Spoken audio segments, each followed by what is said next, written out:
Alvin, ang sundalo. Credit to the author. 636 hanggang 42. Ang mga pangalan po na nandito ay galing sa mga name generator. Kaya kung meron man pagkakatulad sa mga pangalan ng totoong tao o lugar, ito ay tunay na hindi sinasadya. Senior. Tumingin si Alvin kay Lola Suzy at nagtanong. Noong ako ay nasa pasukan ng Flare Clan Estate, tinanong ko ang iilang Flare Clan guard na iyon. Mukhang hindi nila alam ang pagkakaroon ni Irish. Ito ay isang bagay na labis na ikinalito ni Alvin kahit hanggang ngayon. Si Irish ay anak ng panganay na guro ng Flare Clan, si Wilbur. Logically speaking, dapat kilalanin siya ng lahat sa Flare Clan. Ngunit ang mga gwardya ng Flare Clan na iyon ay tila hindi kailanman narinig na ang Flare Clan ay may figure na tinatawag na Irish. Ito ay hindi kakaiba. Umiling si Lola Suzy at dahan-dahang sinabi, sa isang tiyak na lawak, ang pagkakaroon ng Young Miss ay hindi kinikilala ng ating Flare Clan. Sa ating Flare Clan, tanging ang mga tao sa tabi ng Eldest Master at Young Miss, at ilang Flare Clan higher-ups ang nakakaalam ng pagkakaroon ng Young Miss. Sa simula pa lang, sinadyang itago ng mga nakatataas sa Flare Clan ang pag-iral ng Young Miss sa labas ng mundo. So not to mention those guards and servants, even some young direct descendant disciples of the Flare Clan don't know of the existence of the Young Miss. Nang matapos siyang magsalita, bumaantong hininga si Lola Suzy. Bakit gustong gawin ito ng mga nakatataas sa Flare Clan? Sumimangot si Alvin. Dahil sa prestihiyo ng Flare Clan. Mabagal na nagsalita si Lola Suzy. Prestige. Bahagyang natarante si Alvin. Hindi kaya naaapektuhan ng pag-iral ni Irish ang prestihiyo ng Flare Clan. Anong uri ng argumento ito? Kung malaya si Young Master Alvin, ang matandang babae na ito ay aabalahin si Young Master Alvin sa loob ng ilang panahon at hahayaan si Young Master Alvin na maunawaan ang dahilan sa likod nito. Biglang umupo si Lola Suzy sa gilid. Libre ko. Tumango si Alvin, at napuno siya ng kuryosidad sa dahilan sa likod nito. Samantala, dahan-dahang nagsalita si Lola Suzy. Maraming taon na ang nakalilipas, mayroong dalawang nangungunang dakilang angkan sa ilalim ng Imperial Family sa Dark Cloud Dynasty. Ang dalawang dakilang angkan ay ang aming Flare Clan at ang Long Clan. Ang aming Flare Clan at ang Long Clan ay parang apoy at tubig, at sa huli, tuluyan na naming itinapon ang lahat ng pagpapanggap at nagbunga ng isang sanguinary na pagpatay. Ang dalawang dakilang angkan ay nagsimula ng isang hindi pa nagagawang labanan. Noong oras na iyon, ang tindi ng labanan sa pagitan ng dalawang angkan ay lubos na imposibleng maisip ng mga ordinaryong tao. Ang mga nakatataas sa magkabilang angkan ay nangako pa na kanilang lilipulin ang iba at ganap na lipulin ang linya ng dugo ng kabilang angkan. 30 taon na ang nakalilipas, pinatay ng aming Flare Clan ang ilang eksperto sa Void Interpretation stage ng Long Clan sa pamamagitan ng isang tokana, at mula sa sandaling ito, dinurog sila ng aming Flare Clan at halos lipulin sila. Sa oras na ito, walang nag-asa na ang anak ng ating Flare Clan's patriarch, ang eldest young master ng Flare Clan, ay talagang nagligtas sa third young miss of the Long Clan at labis na nagmamahal sa kanya. Nang malaman ito ng patriarch, ilang taon na ang lumipas. Noong mga panahong iyon, ang panganay na young master ng ating Flare Clan at ang third young miss ng Long Clan ay nanganak na ng isang anak na babae. Sa oras na iyon, ang patriarch ay nagalit hanggang sa mamatay. Ang ikatlong batang binibini ng Long Clan ay sinisisi ang sarili at piniling magpakamatay. Sa oras na iyon, iisang bloodline na lang ang natitira sa Long Clan, at iyon ay... Nang magsalita si Lola Suzy dito, nagsimula na siyang umiyak ng paulit-ulit. Si Irish, tama ba? Tanong ni Alvin. Oo. Tumango si Lola Suzy. Tulad ng inaasahan. Si Alvin ay may masalimuot na tingin. Nang sabihin ni Lola Suzy ang kwentong ito, nahulaan niya na ang eldest young master ng Flare Clan sa kwento ay si Wilbur, at ang third young miss of the Long Clan ay ang ina ni Irish. Taglay ni Irish ang bloodline ng Long Clan at Flare Clan. Anong nangyari pagkatapos noon? Si City Governor Flare ba ang nagawang protektahan si Irish? Tanong ni Alvin. Matapos makarating sa mundong ito sa mahabang panahon, nagtataglay siya ng isang tiyak na antas ng pangunawa sa mga bagay sa mundong ito. Ang isang mahusay na angkan tulad ng Flare Clan ay nagbigay ng labis na pagpapahalaga sa kanilang prestihiyo. Ang patriarch ng Flare clan na iyon ay nagalit hanggang sa mamatay dahil naramdaman niyang ang kanyang sariling anak ay nagdala ng kahihiyan sa Flare clan, at kasalanan niya ang hindi pag-aaral ng kanyang anak ng maayos. Maiisip ni Alvin na pagkatapos ng pagkamatay ng ina ni Irish, ang lahat ng nakatataas na Flare clan ay tiyak na mapuputol ang huling strand ng bloodline ng Long clan para sa kapakanan ng panata na dating ginawa ng Flare clan. Hindi. Umiling si Lola Suzy at bumantong hininga. Noong panahong iyon, kahit na ang lakas ng matandang young master ay nasa tuktok sa mga kaparehong henerasyon, hindi siya ang kapareha ng grupo ng matatandang iyon. Noong panahong iyon, ang Panginoong Manghuhula at Elder Kung ang humadlang at nagpoprotekta sa buhay ng batang binibini. Ngunit, mula noong araw na iyon, nagkasundo ang mga nakatataas sa Flare clan. Hindi nila hahayaang malaman ng iba ang lahat ng ito. Bukod dito, ang Young Miss ay nakatago sa loob ng Flare clan upang sundan sa tabi ng dating eldest young master na kasalukuyang eldest master at naninirahan sa kawalan. Ito ay tiyak na dahil dito na ilang mga tao sa loob ng Flare clan ang nakakaalam ng pagkakaroon ng Young Miss. Natapos magsalita si Lola Suzy ng sabay-sabay. Isang mahabang buntong hininga ang pinakawala ni Alvin. Hindi ko talaga akalain na si Irish ay nagkaroon ng ganoong kakomplikadong nakaraan. Alam ba ni Irish ang lahat ng ito? Hindi. Umiling si Lola Suzy, at unti-unting naging seryoso ang kanyang ekspresyon. Young Master Alvin, ano man ang mangyari, hindi mo dapat banggitin ito sa Young Miss. Kung hindi, natatakot ako na mahirap para sa Young Miss na tanggapin ito. Naiintindihan ko. Seryosong tumango si Alvin. Naiisip niya na kapag nalaman ni Irish ang tungkol dito, malamang na mapupuno siya ng kalungkutan. Ang kanyang sariling lolo ay pinatay ng kanyang sariling ama at ina, samantalang, ang kanyang sariling ina ay nagpakamatay dahil sa pagkamatay ng kanyang lolo. Ang pinakamahalaga, kalahati ng bloodline sa loob ng kanyang katawan ay kabilang sa Long clan, samantalang, ang Long clan ay nabura ng Flare clan. Kung pinahintulutan si Irish na malaman ang katotohanan tungkol sa lahat ng ito, paano siya magdedesisyon? Mahirap para kay Alvin na isipin. Kaya, hanggang ngayon, ang pinakamahusay na paraan upang harapin ito ay ang huwag hayaang malaman ni Irish ang lihim na ito. Siya ay talagang isang batang babae na may buhay na puno ng kamalasan. Ang kanyang kapanganakan ay napakalungkot, at siya ay nagtataglay pa ng apoy na espiritong katawan na iyon. Sa sandaling ito, lumaki sa kanyang puso ang awa na nararamdaman ni Alvin para kay Irish. Young Master Alvin, ang Young Miss ay sasali din sa Dynasty Martial Competition sa pagkakataong ito. Sa oras na iyon, ang Young Miss ay opisyal na lalabas sa harap ng lahat. Nang magsalita si Lola Suzy dito, ang kanyang mukha ay nagpakita ng kakaibang ngiti. Handang payagan ng mga nakatataas ng Flare clan si Irish na magpakita sa publiko. Tanong ni Alvin. Wala na sa kanila ngayon. Mabagal na nagsalita si Lola Suzy, at ipinakita niya ang matinding kumpiyansa sa pagitan ng kanyang mga kilay. Hindi sa kanila. Si Alvin ay unang natigilan, at pagkatapos ay nag-react siya at nahulaan ang kahulugan sa mga salita ni Lola Suzy. Mukhang wala nang pakialam ang kasalukuyang City Governor Flare sa grupong iyon ng mga nakatataas na Flare clan. Ngunit, kahit na magpakita si Irish sa publiko, ang kanyang pagkakakilanlan ay dapat na sadyang itago. Ito ay isang bagay na matitiyak ni Alvin. Naniniwala siya na bilang ama ni Irish, at alang-alang kay Irish, talagang hindi papayag si Wilbur na malaman ni Irish ang kanyang pinagmulan. Boo! Maaari niyang tiyakin ang isang bagay, at mula sa oras na ito, si Irish, na nag-iisang anak na babae ng panganay na guro ng Flare clan, ay makikilala ng lahat at tatanggap ng karangalan at pagmamahal. Irish. Masaya rin si Alvin para kay Irish. Sa wakas ay hindi na kinailangan pang itago ni Irish ang kanyang sarili. Sana ang munting babaeng ito na may buhay na puno ng kasawian ay makakahanap ng paraan para harapin ang kanyang fire soul body. Sa kasalukuyan, malapit nang dumating ang aking tunay na edad sa edad na 30. Ngunit hanggang ngayon, walang palatandaan ng paggising sa isang likas na katawang espiritu. Napabuntong hininga si Alvin sa sarili.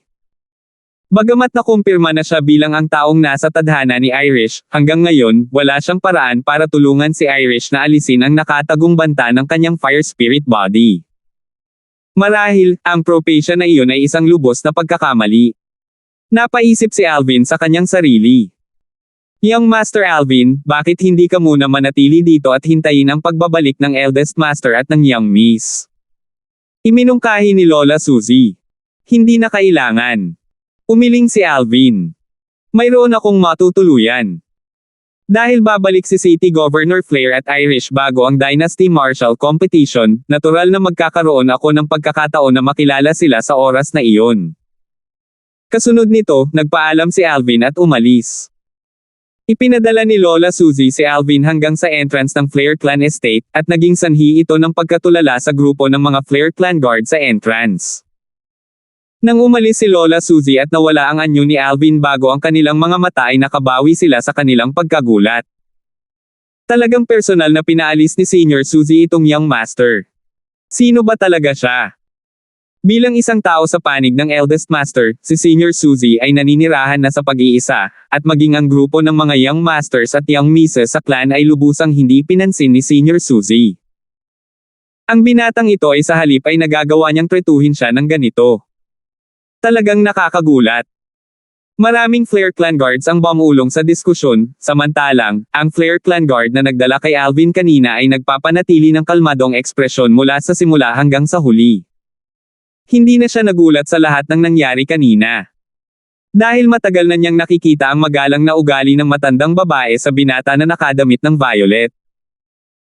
Kahit na hindi ko nakita si City Governor Flair at Irish, ngunit nalaman ko ang tungkol sa pinagmula ni Irish mula sa aking pagbisita sa Flair Clan sa pagkakataong ito, kaya hindi ako maaaring ituring na dumating para sa wala.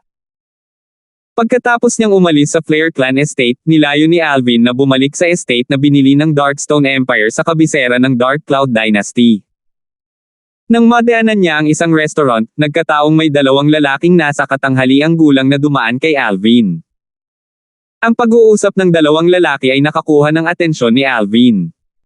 Ang Zhang Clan ay malamang nagagawa ng isang mahusay na palabas sa pagkakataong ito. Ang Zhang Clan's eldest young master na kababalik lang ay nakalusot na sa ikawalong antas ng Void Initiation Stage sa murang edad, at ito ay talagang nakakagulat.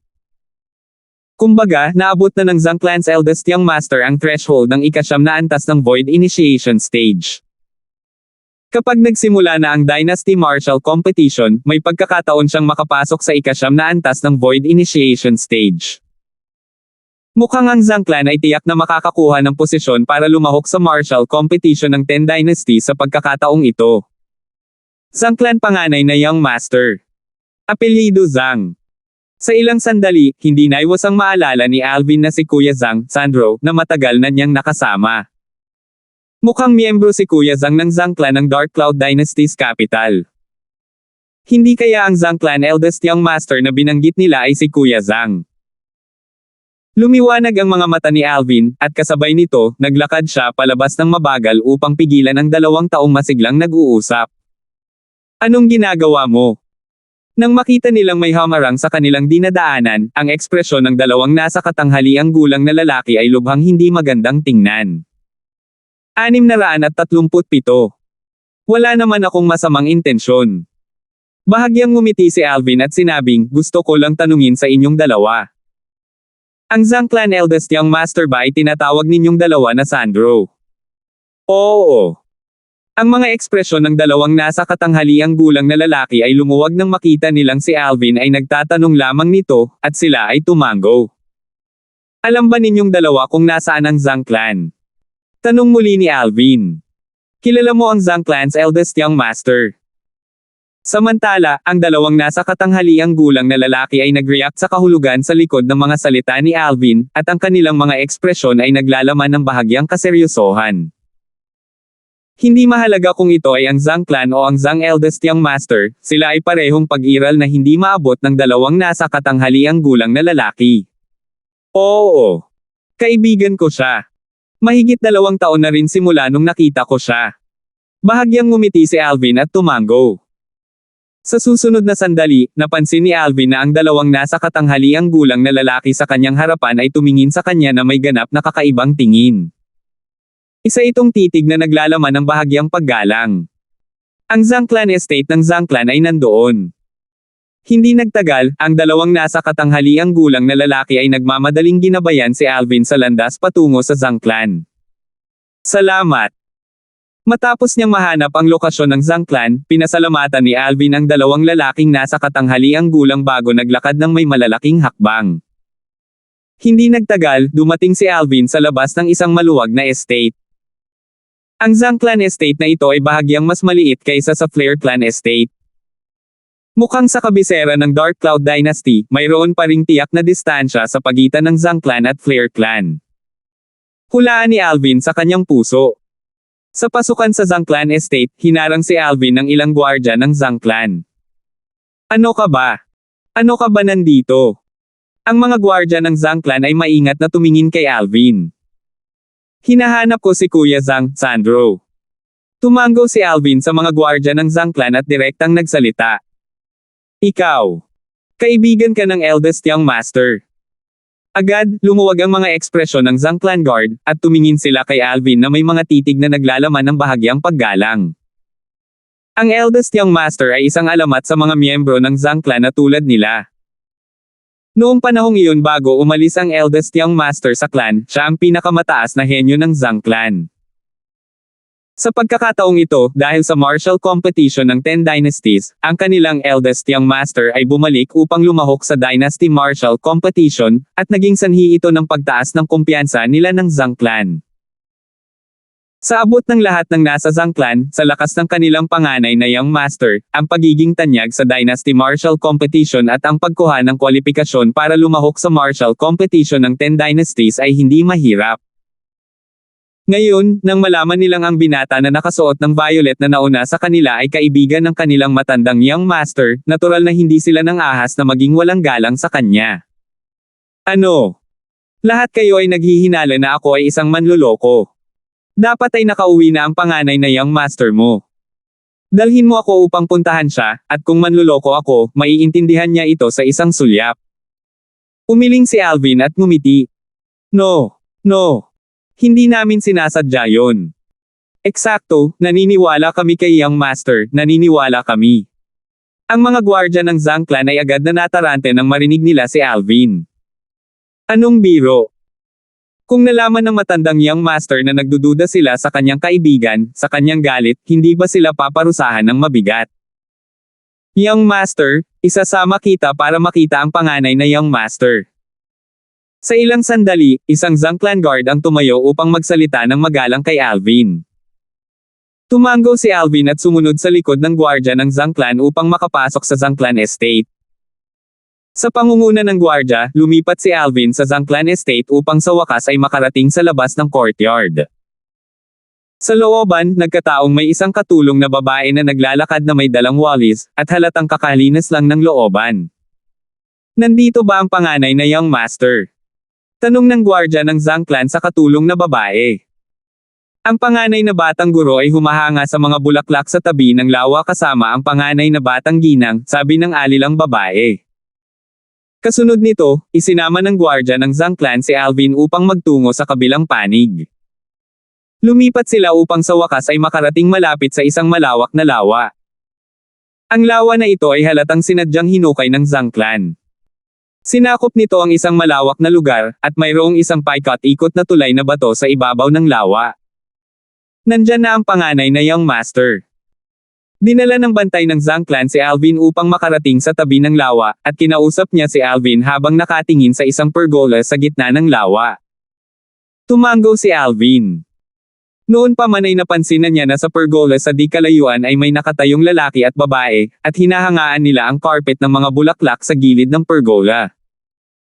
Ang lalaki at babae na ito ay hindi pamilyar kay Alvin, ito ay tiyak na sina Sandro at Zoe. Ituloy mo ang negosyo mo. I'll go over myself. Tumango si Alvin sa bantay ng Zangclan bago tumungo sa tulay na bato at tumungo sa pergola sa gitna ng lawa. Ang gwardya ng Zangclan ay hindi direktang umalis, at nakatayo siya sa lugar habang tahimik niyang pinagmamasdan si Alvin na naglalakad patungo sa pergola. Ngayon, gusto niyang kumpirmahin kung kilala ng binatilyong ito na nakadamit ng violet ang panganay na young master ng kanyang Zangclan. Kung hindi kilala ng binata ang eldest young master ng kanyang Zhang clan, kung gayon ito ay katumbas ng pagdadala niya ng time bomb. Kung magagalit ang matandang young master dahil dito, tiyak na malalagay siya sa malubhang problema. Mukhang masyado akong nag-isip. Hindi nagtagal, nakita nitong gwardya ng Zhang clan na ang pinakamatandang young master sa pergola ay tuwang-tuwang gumalaw para batiin ang binata na nakadamit ng violet pagkatapos niyang makita siya. Samantala, nagpapahinga na siya at tumalikod na para umalis. Sa gilid ng pergola, tumingin si Alvin sa binata na nakasuot ng puting damit na gumalaw upang batiin siya. Kuya Zhang. Haha. Kuya Alvin, dumating ka na sa wakas. Lumakad si Sandro nang may malalaking hakbang upang makarating sa harap ni Alvin, at ang kanyang mukha ay nagpakita ng isang napakatalino na ngiti. Kasunod nito, si Alvin ay dinala ni Sandro sa pergola. Hipag. Tumingin si Alvin kay Zoe na nasa loob ng pergola at bahagyang ngumiti habang binabati siya. Ngumiti si Zoe bilang tugon, at pagkatapos ay sinabing matino, matagal na kayong hindi nagkikita, umupo at mag-usap ng mabuti. Maghahanda ako ng masasarap na alak at mga masasarap na pagkain para sa inyong dalawa. Habang nagsasalita siya, tumalikod si Zoe at umalis. Kuya Zhang, talagang maswerte ka na nakilala mo ang napakagandang tao tulad ng Hipag. Habang tinitingnan niya ang figure ni Zoe na naglaho sa malayo, pinuri ni Alvin. Kapag pinag-uusapan natin ang tungkol sa kapalaran, paano ko may kukumpara si Brother Alvin? Ang isang natatanging babae tulad ni Little Sister Megan ay isa lamang sa iyong dalawang nobya. Umiling si Sandro. Ano? Kuya Zhang, gusto mong maghanap ng iba? Biro ni Alvin. FK off. Huwag mo akong idamay sa gulo, anak. Pinandilatan ni Sandro si Alvin, at pagkatapos ay tinawag niya si Alvin para maupo sa harap ng stone table sa pergola. Kuya Alvin, malamang matagal ka na rito, di ba? Bakit ngayon mo lang ako hinanap? Tumingin si Sandro kay Alvin habang nagtatanong. Nahihiyang tumawa si Alvin. Bagamat matagal na akong nakarating sa Dark Cloud Dynasty's capital, umalis din ako for a period of time. Kakabalik ko lang. Biglang naunawaan si Sandro, at pagkatapos ay ngumiti siya, narinig ko na sa mga kabataang henyo mula sa Darkstone Empire, may ilan pang mga tao na may mga lakas na hindi masama. May isang tinatawag na Scott na nakakuha ng karangalan na maging numero 1 batang eksperto sa Darkstone Empire noong Young Genius Competition kalahating taon na ang nakakaraan. Oo. Tumango si Alvin. Kalahating taon na ang nakalipas, sa panahon ng Young Genius Competition ng Darkstone Empire, si Scott ang huling nagpakita, at ginamit niya ang kanyang cultivation sa ikatlong antas ng Void Initiation Stage upang sugpuin ang lahat ng mga batang henyo ng Darkstone Empire. Noong panahong iyon, kahit si Alvin ay hindi naglakas loob na labanan siya. Siyempre, nung time lang yun. Sa kasalukuyan, naramdaman ni Alvin na hindi na siya natatakot kay Scott. Maliban na lang kung si Scott ay nakatagpo ng tulad niya, imposibleng ikumpara siya ni Scott. Sa ngayon, ang kanyang cultivation ay nakalusot na sa ikalimang antas ng Void Initiation Stage, at ang kanyang spiritual force ay naabot pa ang ikapitong level ng Void Initiation Stage. Hanggat ang isang martial artist sa ikapitong antas na Void Initiation Stage ay hindi isang inscription master, imposible para sa martial artist na makatakas sa kapalaran na maapektuhan ng illusory space na binuo ng kanyang soul skill, Thousand Illusions. Higit pa rito, umaasa sa Wind Concept Fragment, kasabay ng pagsulong ng paglilinang ni Alvin ng mabilis, ang kanyang pag-unawa sa Wind Concept ay hindi man lang mabagal. Sa kasalukuyan, ang elementary wind concept ni Alvin ay naintindihan na sa ikalimang antas. 5th level Void Initiation Stage Cultivation at isang 5th level wind concept, kasama ng ikapitong level Void Initiation Stage Spiritual Force, sapat na para kay Alvin na duminahin ang iba't ibang mga batang henyo ng Darkstone Empire. Kung sasabihin ng isa ang tungkol sa taong pinakakinatatakutan niya sa siyam na kabataang henyo ng Darkstone Empire, walang alinlangan na ito ay ang kanyang matalik na kaibigan, si Lizardo. Si Lizardo ay nagtataglay ng isang misteryoso at hindi maarak na guro. Sa kasalukuyan, ang paglilinang ni Lizardo ay malamang nawala sa ikaapat na antas ng Void Initiation Stage tulad ng nakita niya noon. Pagkatapos ni Lizardo, mas natakot si Alvin kay Longyun. Si Long Yun ay nagtataglay din ng isang guro, at ang kanyang guro ay hindi gaanong mababa sa guro ni Lizardo. Marahil, ang kasalukuyang lakas ni Long Yun ay halos umabot na kay Scott. Hulaan ni Alvin sa kanyang puso. Kung tungkol kay Alvin, maliban na lang kung si Scott ay nagkaroon ng hindi inaasahang pagkikita na taglayin niya, Lizardo, at Long Yun, kung hindi, magiging mahirap para kay Scott na malampasan silang tatlo sa buong buhay ni Scott. May tiwala ka na ba para talunin siya ngayon? Tinitigan ni Sandro si Alvin ng isang titig na naglalaman ng malalim na kahulugan. I don't dare speak about confidence. Malalaman ko lang pagkatapos kong subukan. Nagkibit balikat si Alvin at mahinhin na nagsalita.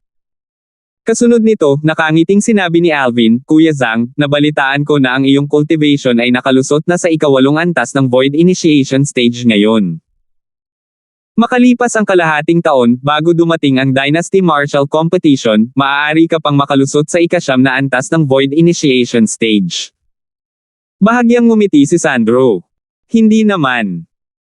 Sa kasalukuyan, naabot ko na lamang ang threshold hanggang sa ika-9 na antas ng Void Initiation Stage, at may isang yugto pa ng distansya bago ako makalusot. Kuya Zhang, mahinhin ka. Umiling si Alvin, at pagkatapos ay nagtataka siyang nagtanong. Kuya Zhang, kumusta ang Earth concept mo? Sa sandaling ito, isang biglaang boses ang hamarang kay Alvin. Kuya, balita ko dumating na ang kaibigan mo. Sa di kalayuan, isang mahinahong boses ang umalangaw-ngaw. Kalmado ang boses, ngunit naramdaman ni Alvin ang isang bakas ng hindi halatang inggit at puot sa loob nito. Itinaas ni Alvin ang kanyang ulo at tumingin. Isang matipunong binata sa paligid ng edad na 30 na nakasuot ng asul na damit at may katamtamang tangkad ang lumakad ng may malalaking hakbang, at sa isang kisap mata, nakarating na siya sa pergola sa gitna ng lawa. Samantala, tumayo si Sandro at walang pakialam na tumingin sa taong dumating bago nagpakilala kay Alvin. Kuya Alvin, ito ang aking pangalawang kapatid, si Roland. Bahagyang ngumiti si Alvin at tumanggo sa matapang na binata, si Roland. Ano man ang mangyari, ang taong ito ay pangalawang kapatid ni Sandro, at hindi siya maaaring maging mahinahon. Ngunit hindi nagtagal, natigil ang ngiti sa mukha ni Alvin. Nang harapin ang pagbati ni Alvin, hindi lamang ito pinansin ni Roland, sa halip ay iniunat niya ang kanyang kamay upang hamupa sa kanyang mga tainga habang ang isang pangungulila ay bumalot sa kanyang mukha. 638. Kahit na ang pinakatahimik na tao ay magkakaroon ng oras kapag sila ay nagalit. Dahil sa saloobin ni Roland, hindi napigilan ang mga kilay ni Alvin na sumimangot. Ito ang pangalawang kapatid ni Kuya Zhang. Sa sandaling ito, malinaw na pumasok sa tenga ni Alvin ang voice transmission. Kuya Alvin, ito ang pangalawa kong kapatid sa iisang ama ngunit magkaibang ina. Simula noong bata pa kami, lagi na niyang tinatanggihan ang aking kataasan at pinapahirapan niya ako sa bawat pagliko. Sa pagkakataong ito, ang biglaang pagbabalik ko ay naagaw ang kanyang limelight, at lalo siyang hindi nasisiyahan. Pero mas mababa ang lakas niya sa akin, kaya hindi siya naglalakas loob na saktan ako ng direkta. Actually, ganito ang pakikitungo niya sa iyo ngayon dahil sinasadya niya akong pahirapan, kaya wala kang pakialam. Naunawaan ni Alvin na ito ang voice transmission ni Sandro. Kaya magkaiba sila ng nanay. Biglang naunawaan si Alvin. Nagtataka siya sa prangka na karakter ni Sandro, paano magkakaroon ng ganoong kapatid si Sandro. Kaya pala lumaki silang umiinom ng magkaibang gatas. Ito ay naiintindihan ngayon. Kuya Zhang, huwag kang mag-alala, hindi ko siya guguluhin. Nagkibit balikat si Alvin at sumagot sa pamamagitan ng voice transmission. Kasabay nito, ang espiritual na lakas ni Alvin ay nagunat upang balutin si Roland. Sa unang posibleng sandali, nakita niya ang pagtatanim ni Roland. Ika-6 na antas ng Void Initiation Stage. Hindi na kailangang sabihin, kahit na si Roland ay bahagyang mayabang, ang kanyang lakas at likas na talento ay hindi masama. Ang kanyang edad ay hindi gaanong mas matanda kaysa sa batang henyo ng Darkstone Empire, si Scott, ngunit ang kanyang paglilinang sa halip ay tila nalampasan si Scott. Kuya, umupo ka, pati ito. Ano na naman? Hiniling ni Roland si Sandro na maupo bago tumingin kay Alvin at nakasimangot habang kinakapa ang kanyang mga tenga. Sorry, hindi maganda ang memory ko. Nakalimutan ko na ang pangalan mo. You won't mind introducing yourself once more, right? Tumingin si Roland kay Alvin at naningkit ang kanyang mga mata habang nakangiting nagtanong. Alvin. Walang pakialam si Alvin kay Roland habang nagsasalita siya ng bawat salita. Alvin. Hindi masama ang pangalan mo, sapat na ang yabang nito. Ang iniisip ko lang kung mayroon kang mga kwalifikasyon para magkaroon ng ganoong yabang na pangalan. Tinitigan ni Roland si Alvin habang ang mga umaagos na ilaw ay kumikislap sa kanyang mga mata, at walang kakulangan ng provokasyon sa kanyang mga tingin. Pangalan lang, kailangan pa ba ng qualification? Umiling si Alvin at umupo mag-isa bago tumingin kay Sandro. Kuya Zhang, dali-dali tayong naghiwalay noong huling pagkakataon, at hindi ako nagkaroon ng pagkakataon na makasama ka ng maayos. Kapag nadala na ni Hipag ang masarap na alak at mga delicacy na inihanda niya, hindi tayo titigil hanggat hindi tayo nalalasing ngayon. Sige. Mag-e-enjoy ako ng husto kasama si Brother Alvin ngayon. Inalis ni Sandro ang titig na tinitigan niya ng masama kay Roland, at tumingin siya kay Alvin habang tumatawa siya ng tawa, samantalang, ang mukha ni Roland na nakatayo sa gilid ay ganap na nagdilim. Napakayabang na bata. Tinitigan ni Roland si Alvin na may mabangis na mga ilaw na kumikislap sa kanyang mga mata. Sa ganang kanya, ang isang batang nasa edad 25 na talagang nangangahas na magpahayag ng sama ng loob sa kanya ay nanliligaw lamang sa kamatayan. Iniisip ba talaga ng batang ito na ako, si Roland, ay isang mahina? Kuya. Tumingin si Roland kay Sandro at bahagyang ngumiti habang nagtatanong. Kanina, bagamat medyo malayo ako, narinig ko pa rin kayo at itong kaibigan mo na nag-uusap tungkol sa Dynasty Martial Competition. Para siyang isang batang henyo na naging tanyag sa Darkstone Empire at naparito para lumahok sa martial competition ng ating Dark Cloud Dynasty. So what if siya nga? Sumimangot si Sandro at bahagyang naiinip na nagsalita. Kilalang kilala niya itong pangalawang kapatid niya, at mahina niyang napagtanto kung ano ang balak gawin ngayon ng pangalawang kapatid niya. Bukod dito, nakatarget pa ito kay Alvin. Bumilis ang tibok ng puso niya at inihanda niya ang sarili. Hanggat ang pangalawang kapatid na ito ng kanyang pangahas ay kumilos ng padalos-dalos, pipigilan niya ito sa unang posibleng sandali. Sa ganitong paraan, bagamat bata pa ang kaibigang ito ni Kuya, napakataas ng kanyang lakas. Hanggang sa ang kanyang likas na talento ay maaaring mas malakas pa kaysa kay Kuya. Nagpatuloy si Roland. Ang likas na talento ni Brother Alvin ay natural na mas malakas kaysa sa akin, sabi ni Sandro. Hindi ko talaga akalain na ako, si Roland, ay magkakaroon ng kapalaran na makita ang isang taong sa tingin ni Kuya na siya ay mas mababa. Ito ay si Brother Alvin, tama ba? Ang mukha ni Roland ay nagpakita ng isang napakatalino ng ngiti, at tumingin siya kay Alvin sa huli. Brother Alvin, inamin ng kuya ko na ang kanyang likas na talento ay mas mababa kaysa sa iyo, sa palagay ko kahit na bata ka pa, ang iyong paglilinang ay tiyak na napakabihirang. Masyado kang mabait. Walang pakialam na tumango si Alvin. Ang lalim ng mga mata ni Roland ay kumikislap na may dumadaloy na liwanag na nagpahayag ng kanyang damdamin mula sa kanyang plano na matagumpay, at dumiretso siya sa punto. Kuya Alvin, habang hindi pa dinadala ng aking hipag ang masasarap na alak at mga masasarap na pagkain. Paano kung mag-spar tayo? Gusto ko talagang maranasan ang iyong lakas. Sa sandaling ito, ganap na inilantad ni Roland ang kanyang mga intensyon. Kanina, ang kanyang patuloy na pambobola kay Alvin ay talagang nagbabadya lamang, at ang hinihintay niya ay ang mismong sandaling ito. Ang sandali para hindi magawang tanggihan ni Alvin ang kanyang hamon sa isang spar. Isang 6th level void initiation stage martial artist na parang gusto mong mangbuli ng 20-plus-year-old na binata. Hindi ka ba nahihiya? Sa wakas, hindi na nakapanood si Sandro. Kuya, nagkakamali ang iyong mga salita. Hinahangaan ko lamang ang likas na talino at lakas ni kapatid na Alvin, at gusto ko lang makipag-spar sa kanya. Umiling si Roland at tinitigan si Alvin habang dahan-dahan niyang sinabi, Brother Alvin, handa ka bang bigyan ako ng face and spar sa akin? Sa panahon ng spar sa pagitan nating dalawa, titigil tayo bago masaktan ang isa at siguraduhing hindi makapinsala sa relasyon nating dalawa. Siyempre, kung hindi manggahas si Brother Alvin, kalimutan mo na ito. Nang matapos siyang magsalita, naging kakaiba ang boses ni Roland at bahagyang nanunuya. Kuya Alvin, huwag mo siyang pansinin. Ang voice transmission ni Roland ay pumasok sa mga tainga ni Alvin. Gusto ka lang niyang gamitin para saktan ako. Kung papayag ka sa hiling niya, nahulog ka na sa bitag niya. Ngunit ang panghihikayat ni Sandro ay halatang walang silbi.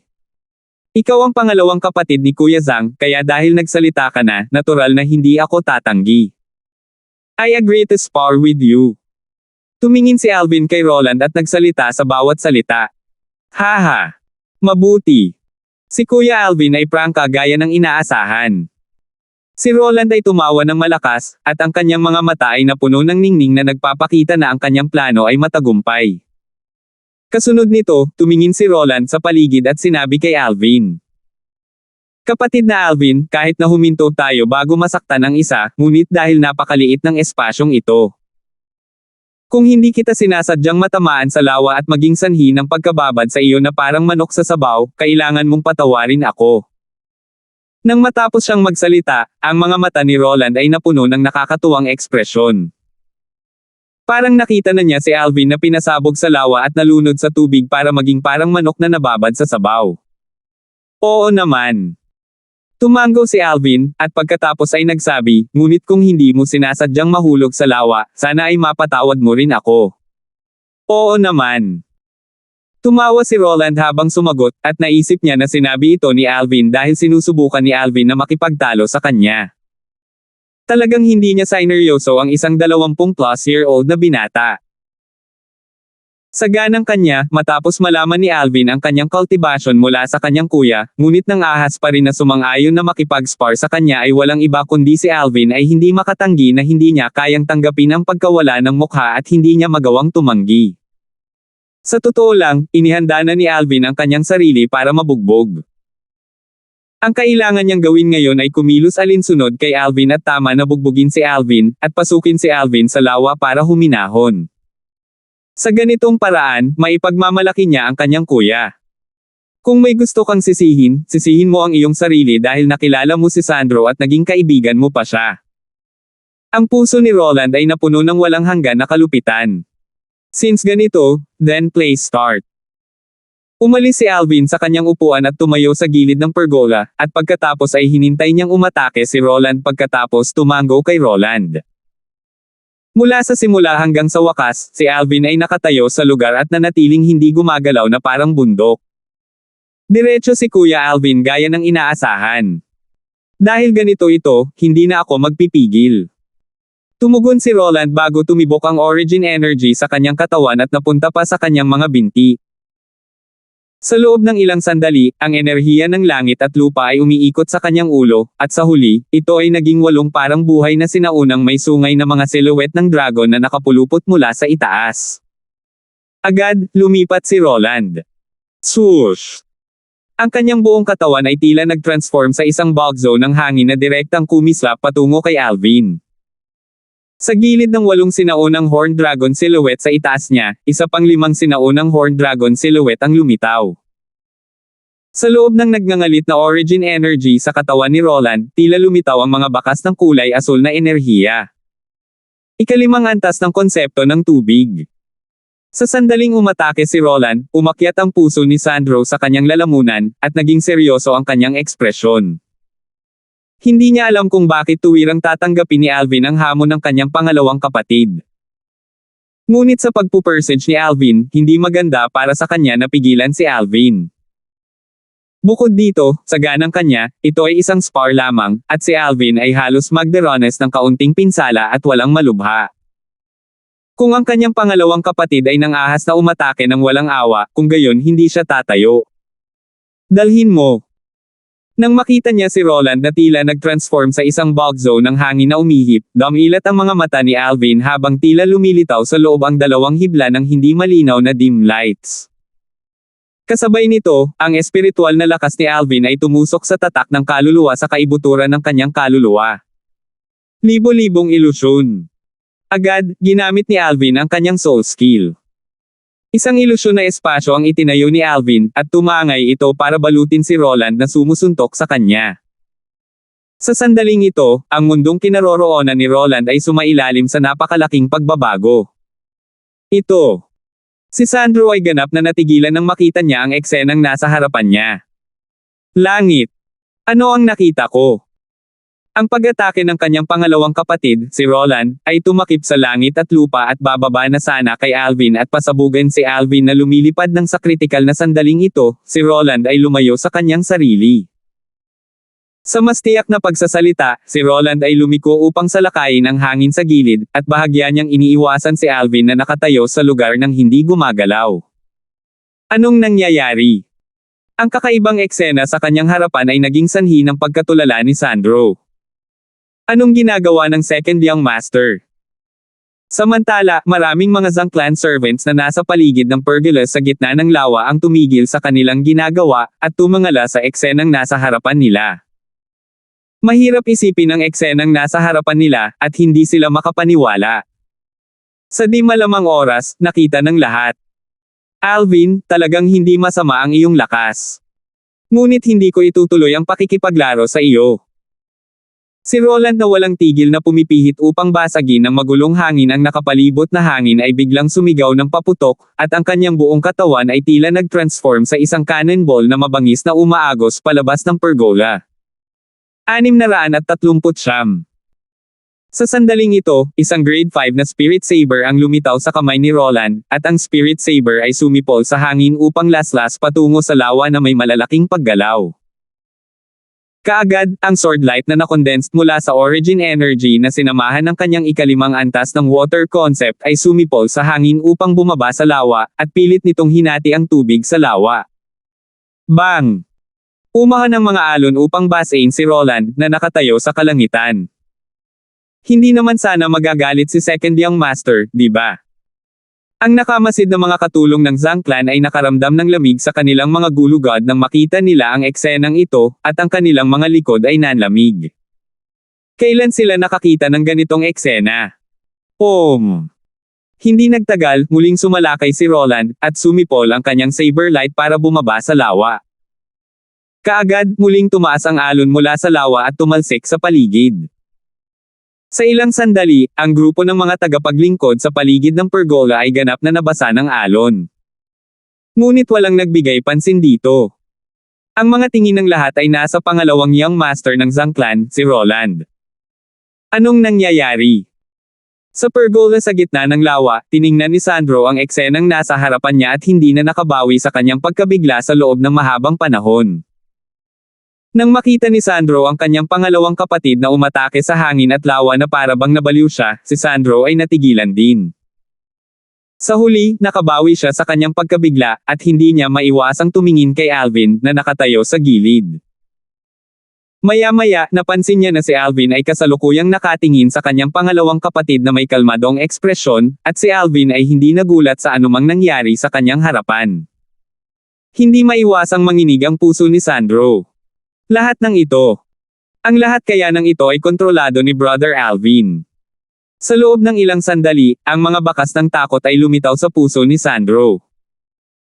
Ang pagkakaroon ng ika-6 na antas ng Void Initiation Stage na martial artist sa ilalim ng kanyang kontrol nang hindi man lang nagtaas ng kamay. Anong kakayahan ito? Sa unang pagkakataon, naramdaman niyang hindi pamilyar si Alvin. Naalala pa niya iyon nang makilala niya si Alvin sa unang pagkakataon ilang taon na ang nakararaan. Ito ay nasa Azure Forest Imperial Kingdom's Ancient City of Everlast's Eternal Jade Restaurant. Noong panahong iyon, si Alvin ay isa lamang martial artist na hindi karaniwan sa kanyang paningin. Sa oras na iyon, hindi niya mararamdaman ang kahit katiting na pressure kahit na humarap siya sa 100 o 1,000 Alvin. Ngunit ngayon, sa kauna-unahang pagkakataon sa kasaysayan, nakaramdam siya ng kaunting lakas ng kaharap si Alvin. Ang binatang iyon mula sa lahat ng mga taon na ang nakalipas ay lumaki na ngayon, at naging sanhi ito upang hindi niya lubos na maisip si Alvin. Kung ang kakayahang ito ni Brother Alvin ay makakaapekto sa akin. Kung gayon ay malamang na hindi ako magiging katapat niya. Hindi napigilan ni Sandro na mapabuntong hininga.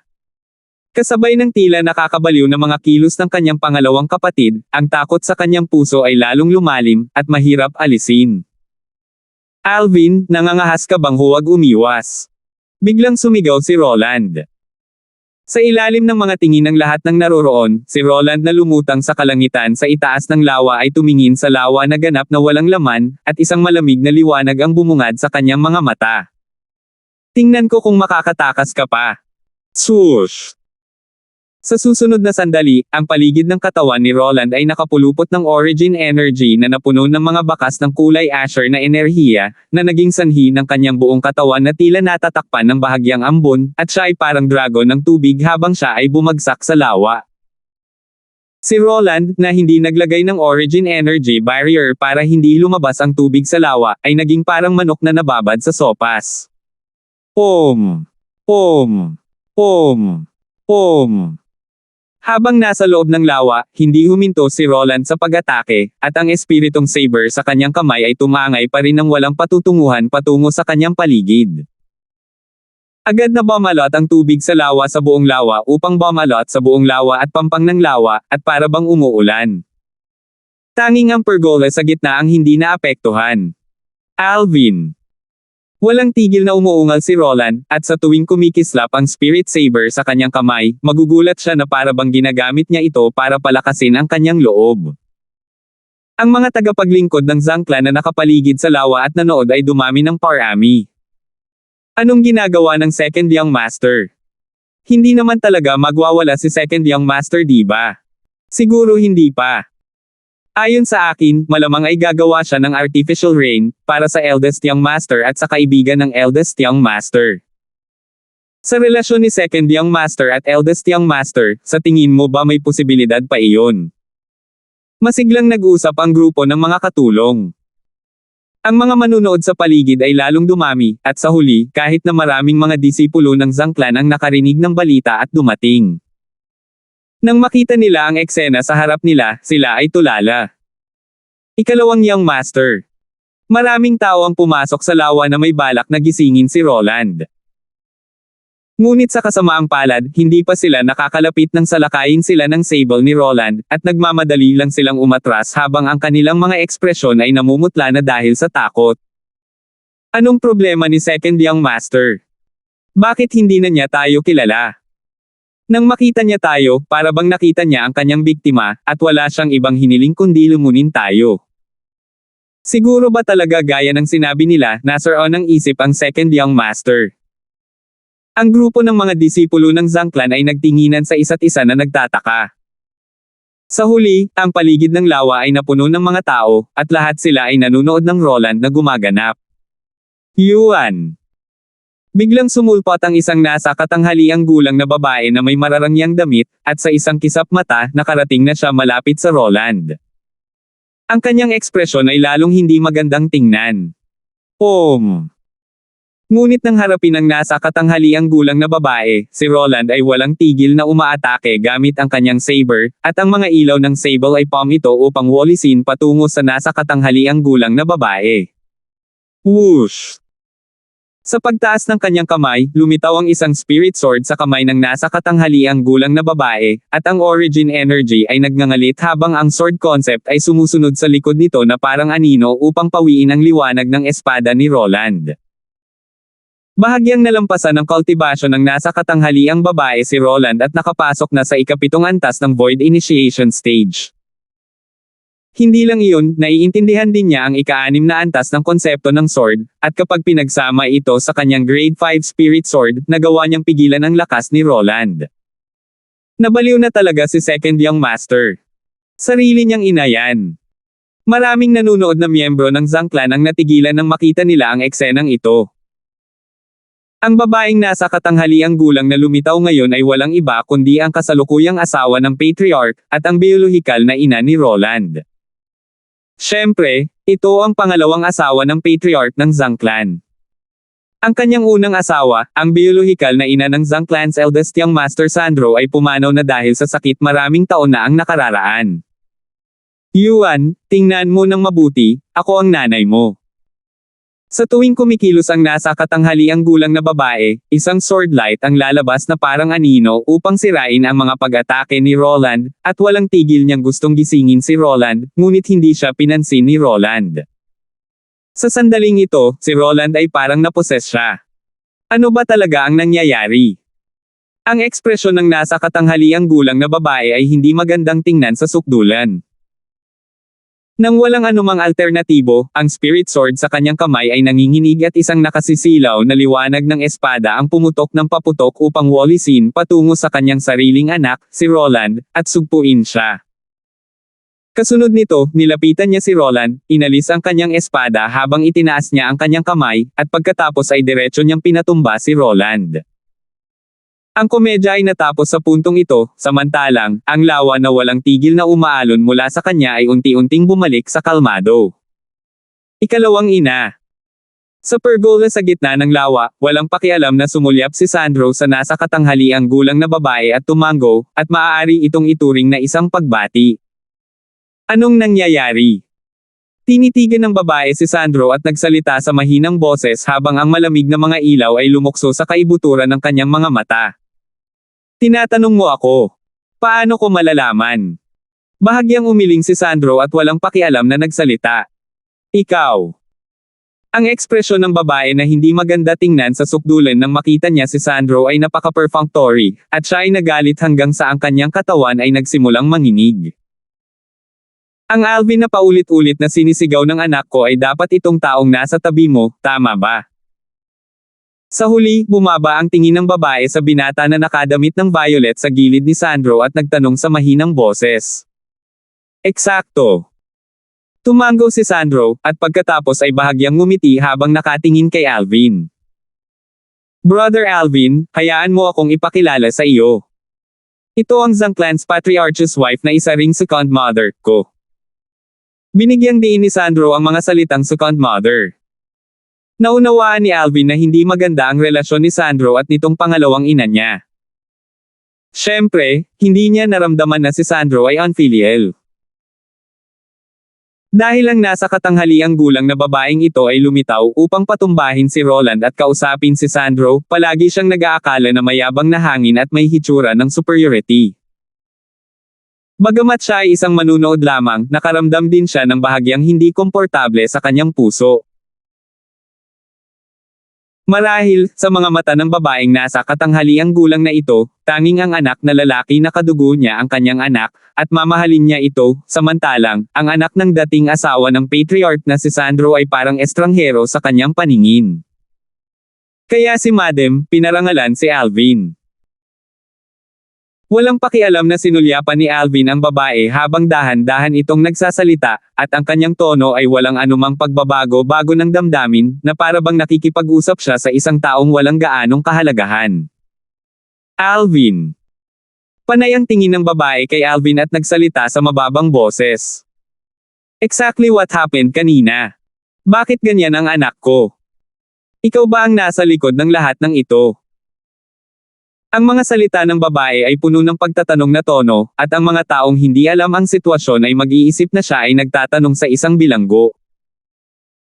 Napakunot-noo si Alvin dahil ang mapagmataas na hitsura ng babae ay naging dahilan ng kanyang labis na pagkadismaya. Ngunit, nang marinig niya ang babae, nagsimula pa ring tumawa si Alvin. Madam, napakataas ng tingin mo sa akin. Sa tingin mo ba, posible bang magkaroon ako ng ganoong kakayahan? Huminga ng malalim ang babae at mas lalong lumalim ang pagtataka sa kanyang mga mata. Kahit hanggang ngayon, hindi niya magawang ibalot ang ulo niya sa eksena kanina. Bakit biglang naging ganoon ang anak niya? Kanina, ang kanyang anak ay parang baliw na naglalaro ng tubig sa loob ng lawa, at para pa itong naglalagay ng palabas sa unggoy para sa iba, dahilan para maging ang kanyang ina ay naramdaman niyang nawala na siya ng malay. Pagkatapos bakit sinigawan ng aking anak ang iyong pangalan? Ano ang nangyari bago ito? Ang babae ay halatang walang intensyon na pakawalan si Alvin ng ganoon kaga, at nagtanong siya ng isang hakbang ng may mahinang boses. Hindi na nagulat si Alvin nang harapin ang paulit-ulit na pagtatanong ng babae, at sinabi niyang hindi nagmamadali, ang bagay na ito ay dapat magsimula mula noong hinanap ko si Kuya Zhang para maabyutan. Madam, gusto mo bang sabihin ko ito ng detalyado? Nang matapos siyang magsalita, sumulyap si Alvin sa babae na may mapanlinlang na ngiti sa kanyang mukha. Magsalita ka. Ungol ng babae sa mahinang boses. Tumango si Alvin at dahan-daang sinabi, ngayon, dumating ako sa Zhang clan para maabutin si Kuya Zhang. Biglang dumating ang second young master at bahagyang lumampas ito sa inaasahan namin ni Kuya Zhang. Pagkatapos ipakilala ni Kuya Zhang sa akin at sa pangalawang young master, ang second young master ay tila labis na interesado sa akin, at sinabi niya na gusto niya akong makipag-spar. Nang magsalita siya rito, huminto sandali si Alvin. 640 po. Ang mga tingin ng mga tao sa paligid ay naging bahagyang kakaiba sa isang sandali. Hindi nila inaasahan na may nangyaring ganito kanina. Ngunit nang maalala nila ang eksena noon, napagtanto nilang tila hindi naging maayos ang pag-unlad ng usapin. Isang sitwasyon ang tila lumitaw sa panig ng ikalawang young master, si Roland. Magiliw akong inanyayahan ng second young master na mag-spar at sinabing hindi natin sasaktan ang isa't isa. Kaya natural na hindi maganda na tumanggi ako. Nagpatuloy si Alvin. Ngunit sinong mag-aasam na tama nang salakayin ako ng pangalawang young master, bigla siyang tila sinapian ng kung ano at iniwan ako upang sa halip ay umakyat sa ibabaw ng lawa. Panay ang sigaw niya sa pangalan ko, ngunit patuloy na inaatake ang lawa, at para siyang nawala ng malay. Nang matapos siyang magsalita, nanliit ang mga mata ni Alvin at tumingin sa babae. Madam, baka baliw talaga ang second young master. Ikaw. Nagalit ang babae sa puntong ang kanyang ekspresyon ay naging lubhang hindi magandang tingnan, at patuloy niyang nararamdaman na ang takbo ng mga pangyayari ay talagang hindi gaanong simple. Mas naiintindihan niya ang kanyang anak kaysa sinuman, at nakakasigurado siyang hindi baliw ang kanyang anak. Lahat ng nangyari kanina ay may kinalaman talaga sa binata na nakasuot ng violet na nauna sa kanya. Ngunit ngayon, kahit na magsalita siya tungkol sa kanyang mga pananaw, may maniniwala ba sa kanya? Not to mention others, kahit siya mismo ay nahirapang ipaliwanag kung bakit nagawang gawing bigla ng binata ang kanyang anak na parang nabaliw at sumakay sa lawa mag-isa bago umatake sa hangin at tubig ng lawa na parang baliw. Talagang nagkaroon ka ng mabuting kaibigan. Sa huli, pinandilatan ng babae si Alvin bago tumingin ng malalim kay Sandro, pagkatapos ay dinala niya ang nahimatay na si Roland at bahagyang nagngangalit ang kanyang mga ngipin at nagsalita habang siya ay umalis. Sa ilang sandali, ang mga nakapaligid na tao ay tumunog na may kaway ng buntong hininga. Tiyak na walang magandang intensyon ang pangalawang young master nang hilingin niya ang panauhin na ito ng eldest young master na makipagsapalaran sa kanya, at ito ay kahit sa lawak na gusto niyang gamitin ito upang hampasin ang eldest young master. Hindi ito mahirap hulaan. Pero, marahil ay hindi pa alam mismo ni second young master na magiging ganito ang kahihinatnan. Oo, kung alam niya noon pa man, tiyak na hindi siya kikilos sa ganoong paraan. Sa pagkakataong ito, ang pangalawang young master ay talagang nawawala ng mukha. Hindi mo ba nakita kung gaano kadilim ang mukha ni Madam kanina? Ang mga nakapaligid na karamihan ng mga manunood ay nahulaan lahat kung ano ang nangyari ngayon. Ang second young master at ang eldest young master ay hindi lihim sa Zhang clan. Maghiwa-hiwalay kayong lahat. Ang mukha ni Sandro ay nagpakita ng isang napakatalino ng ngiti nang makita niya ang babae na pinilit sa ganoong kalagayan, at pagkatapos ay tumingin siya sa mga tao sa paligid ng lawa habang siya ay nagtuturo. Agad namang naghiwa-hiwalay ang mga tao sa paligid. Sa loob ng ilang panahon, ang buong lawa at ang pergola sa gitna ng lawa ay nakabawi sa kanyang kalmado. Brother Alvin, hindi ko talaga akalain na pagkatapos na hindi kita makita sa loob ng maraming taon, talagang na-master mo na ang ganoong nakakatakot na kakayahan. Hindi mo na kailangang gumawa ng hakbang laban sa isang 6th level void initiation stage martial artist bago siya makontrol sa hawak ng iyong palad. Muling sinenyasan ni Sandro si Alvin na maupo bago hindi mapigil ang mapabuntong hininga. Swerte lang naman. Mahinhin na nagsalita si Alvin. Kuya Alvin, masyado kang mahinhin. Hindi ko pa nakita o narinig ang ganyan mong paraan. Mukhang sa panahon ng Dynasty Martial Competition sa pagkakataong ito, hindi ka mahihirapang umabant gamit ang iyong lakas. Nang matapos siyang magsalita, si Sandro ay napuno ng kumpiyansa kay Alvin. Sana maka-advance din ako, and then go experience the young experts of the other 9 dynasties. Ngumiti si Alvin. Sa kasalukuyan, ang kanyang cultivation ay nasa ika-5 antas ng Void Initiation stage. Kung walang nangyaring hindi inaasahan, kung gayon sa pamamagitan ng pag-asa sa Origin Stones, nararapat na makapasok siya sa ika-6 na antas ng Void Initiation stage bago magsimula ang Dynasty Martial Competition kalahating taon mula ngayon. Sa oras na iyon, ang kanyang espiritual na lakas ay asenso sa ika-8 antas ng Void Initiation stage. Marahil, sa pamamagitan ng pagsasagawa ng Soul Skill, 1000 Illusions, sa pamamagitan ng pag-asa sa isang ika-8 antas na Void Initiation Stage Spiritual Force, sapat na para sa akin na maging tanyag sa martial competition ng Dark Cloud Dynasty. Ngunit sa panahon ng Dynasty Martial Competition, tiyak na walang pagkukulang sa mga eksperto mula sa mga dynasty na imperyo ng iba't ibang mga tao. Sa mga taong ito, tiyak na walang magkukulang sa Inscription Masters. Ang kanilang espiritual na lakas ay tiyak na nasa mga nakikipagkompetensyang kabataang henyo sa lahat ng oras. Noong nakaraan, sa panahon ng Young Genius Competition sa Darkstone Empire at ng Genius Competition ng Azure Forest Imperial Kingdom, bagamat may mga Inscription Masters na naroroon, ngunit hindi marami. At saka, ang antas ng kanilang spiritual force ay limitado at mahirap para sa kanila na makita sa pamamagitan ng Soul Skill, 1000 Illusions, na aking isinagawa sa pamamagitan ng pagsasama ng aking spiritual force sa aking spiritual force. Ngunit sa Dark Cloud Dynasty, tiyak na mayroong mga Inscription Masters na makikita sa pamamagitan ng Soul Skill na aking ine-execute. Kapag ang aking Soul Skill, 1000 Illusions, ay nalantad, natatakot akong magkaroon ito ng kalamidad. Siguradong magiging interesado ang Inscription Masters na iyon sa Soul Skill na taglay ko. Kaya sa panahon ng Dynasty Martial Competition, hindi lang ako nakakagamit ng high-grade spirit weapons, hindi ko pa rin nagagamit ang Soul Skill, 1000 Illusions.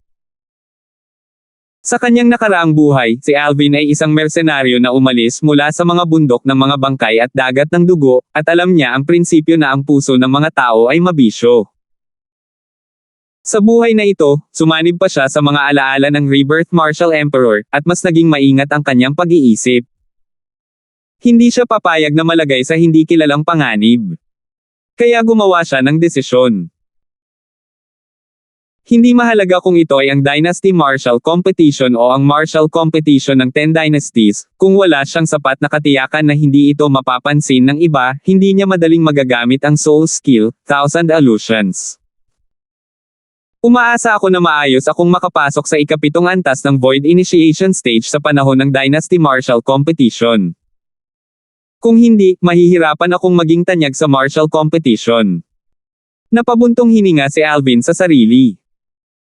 Ngayon, umaasa lang ako na matutulungan ako ni Pavilion Master Marvin na makakuha ng Spirit Fruit na ginagamit ng mga martial artist ng Void Initiation Stage bago magsimula ang Dynasty Martial Competition. Isip ni Alvin sa kanyang puso. Tungkol naman sa Ageless Fruit, hindi ito pinag-isipan ni Alvin. Siyempre, kung talagang makukuha niya ang Ageless Fruit, tiyak na matutuwa si Alvin. Nangangahulugan ang pagkuha ng Ageless Fruit na magagawa niyang pinuhin ang Rebirth Pill. Ang nakapagpapagaling na lakas ng Rebirth Pill ay malamang na mahirap makuha ng kahit isang 10,000 sa kanyang kasalukuyang paglilinang. Ngunit kahit na ito ay mas mababa sa 10,000 ng nakapagpapagaling na lakas ng Rebirth Pill, tiyak na sapat na ito upang payagan siyang umunlad ng ilang antas.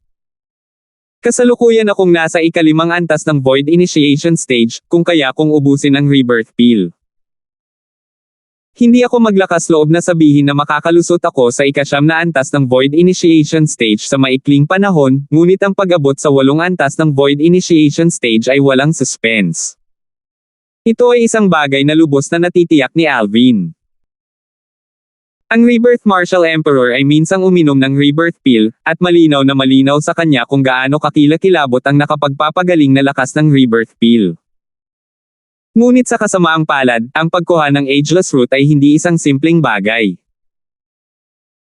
Sa kasalukuyan, hindi ako nangangahas na isipin kung makukuha ko ba ang Ageless Route bago ang Dynasty Martial Competition.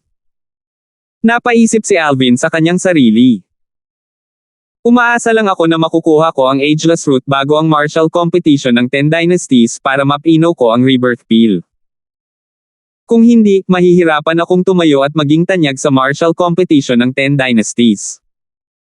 Hindi nagtagal, isinama ni Zoe ang ilang alilang babae upang dalhin ang masarap na alak at mga masasarap na pagkain at naglakad papunta sa pergola at sa gitna ng lawa.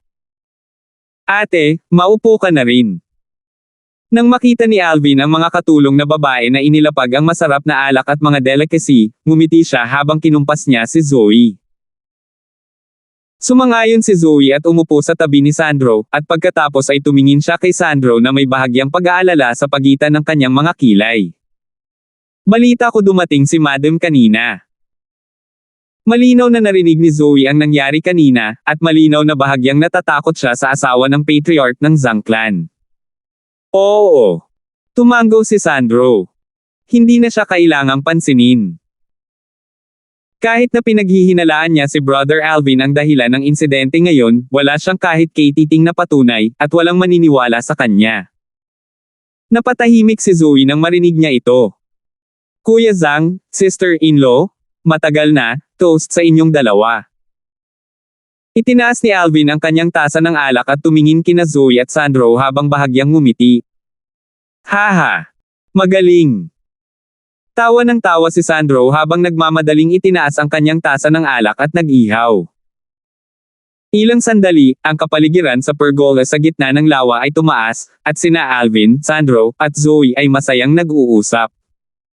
Hindi pa ba bumabalik si Little Sister Megan? Pagkatapos ng 3 tasa ng alak, tinanong ni Zoe si Alvin. Hindi. Umiling si Alvin at nakangiting sinabi, sa pagkakataong ito, balak kong gamitin ang pagkakataon ng martial competition ng 10 dynasties para tumungo sa foreign lands.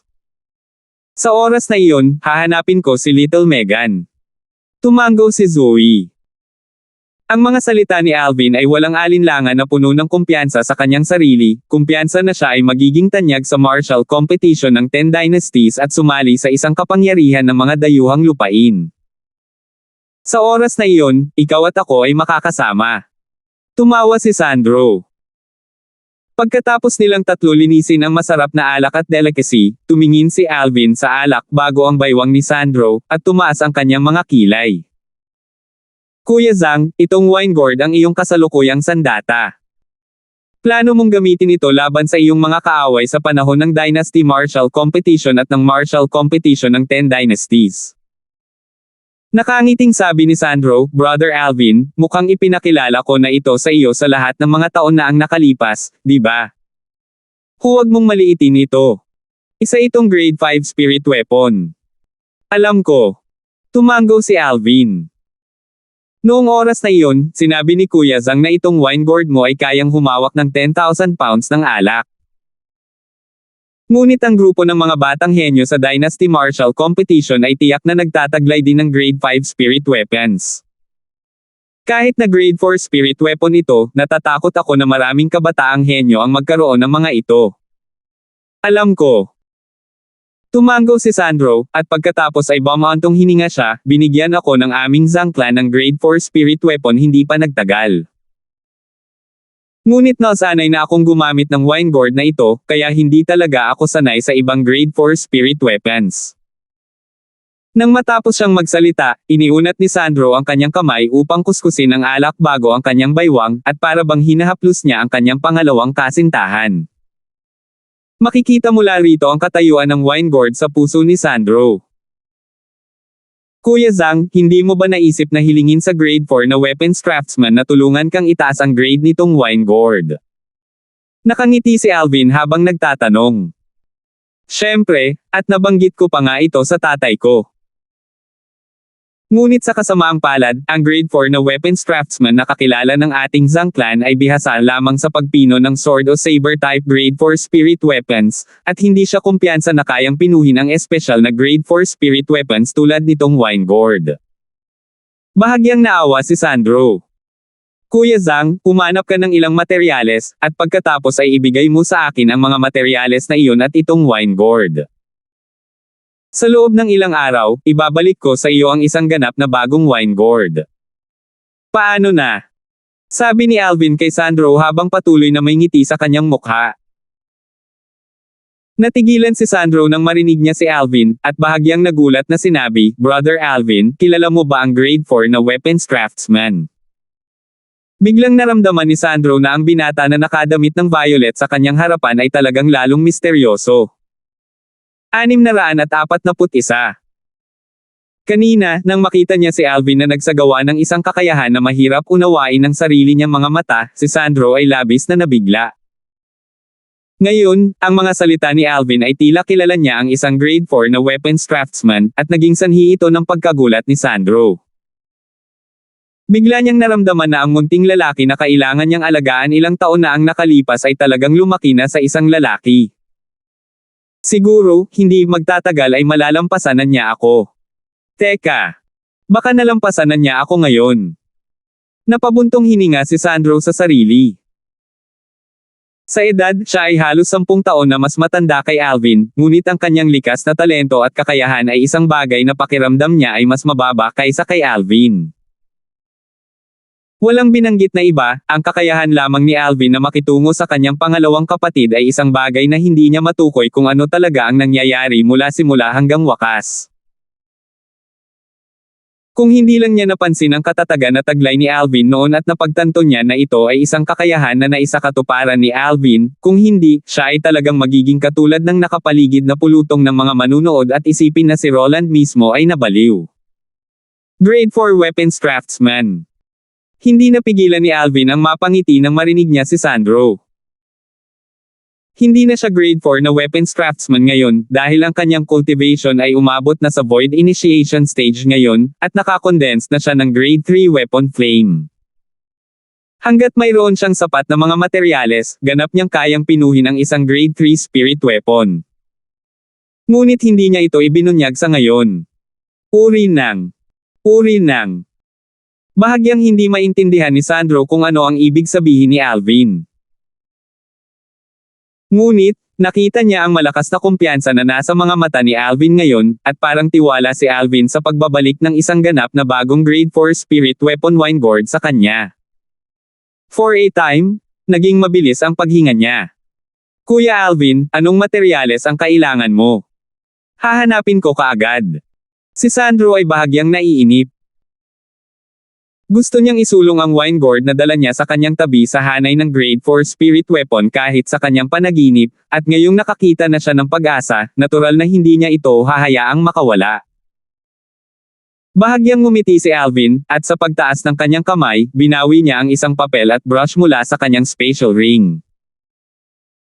Inindayog ni Alvin ang brush para isulat ang napakaraming magagandang sulat sa blankong papel. Kung narito ang isang mataas na grade na weapons craftsman at nakita ang mga materyales na isinulat ni Alvin ngayon, tiyak na magugulat sila ng husto. Dahil ang tambak ng mga materyales na isinulat ni Alvin ngayon ay ang lahat ng mga materyales na kinakailangan upang pinuhin ang isang grade 3 spirit weapon. Ang ilan sa mga materyales na ito ay kahit na ang pangunahing materyal na ginamit upang pinuhin ang isang grade 3 spirit weapon. Ngunit hindi alam ni Sandro ang lahat ng ito. Tulad ng sinasabi, ang mga teknikal na kasanayan ay nangangailangan ng espesyalisasyon. Kahit na mataas ang kanyang likas na talento sa martial Dao, wala siyang alam tungkol sa Dao of Weapons Refinement. Ito na lang. Sa ilang sandali, huminto si Alvin sa pagsusulat at iniligpit ang kanyang brush. Bukod sa ilang materyales na kailangan para isulong ang grade ng wine gourd ng spirit weapon ni Sandro, ang pile ng mga materyales na kanyang isinulat ay naglalaman din ng mga materyales na kailangan para itaas ang grade ng grade 4 cauldron na kanyang hawak. Naniniwala siya na sa kakayahan ng Zhang clan, napakabilis ni Sandro na makakalap ng lahat ng materyales na ito. Kukunin ko ito ngayon din. Tinanggap ni Sandro ang papel mula kay Alvin at nagmamadaling tumayo, at siya ay bahagyang naiinip. Ngunit bago siya umalis, tila may naisip siya at tumingin kay Alvin habang sinasabi niya, "Kapatid na Alvin, bakit hindi ka manatili sa aking Zangclan estate ng ilang araw? Pagkatapos kong tipunin ang lahat ng mga materyales na ito, maaari mong isama ang aking alak at umalis upang hanapin ang armas na craftsman na iyon." "Sige." Tumango si Alvin at sumang-ayon. Sa ganang kanya, walang malaking pagkakaiba ang pananatili sa Zangclan Estate o ari-arian ng Darkstone Empire sa capital. Bukod dito, si Lizardo ang tanging kaibigan niya doon, samantalang si Lizardo ay naging mailap kamakailan at bihira silang magkita. Sa Zangclan Estate, sa halip ay nakainom siya ng alak at nakipag-chat kay Sandro, at ito ay maaliwalas. "Zoe, bumalik sa patio at maghanda ng isang silid para sa panauhin para kay kapatid na Alvin. Pupunta ako sa pagkuha ng mga kagamitan sa pagpipino ng mga sandata." Sa susunod na walang oras, inutusan ni Sandro si Zoe bago nagmamadaling umalis. Ang usapin ay may kaugnayan sa grado ng kanyang sandata ng Winegord Spirit at hindi siya nang ahas na magsinungaling. "Kuya Alvin, patawarin mo siya." Bahagyang nahihiyang nagsalita si Zoe habang nakatingin sa asawang nagmamadaling umalis. "There's no harm done. Naiintindihan ko ang nararamdaman ni Kuya Zhang." Umiling si Alvin.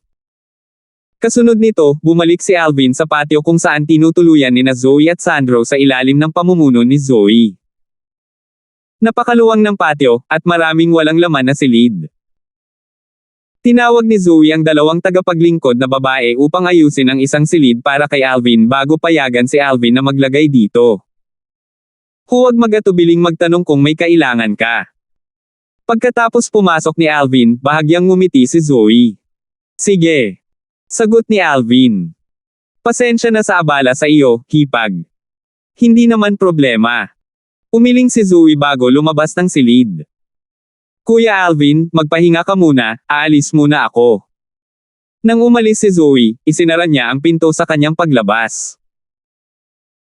Sa halip ay umupo si Alvin na naka-crossleg sa kama at hinawakan ang wind concept fragment sa kanyang kamay bago bawiin ang isang mid-grade origin stone at nagsimulang magtanim. 9 Dragon's War Sovereign Technique, Earth Dragon Form.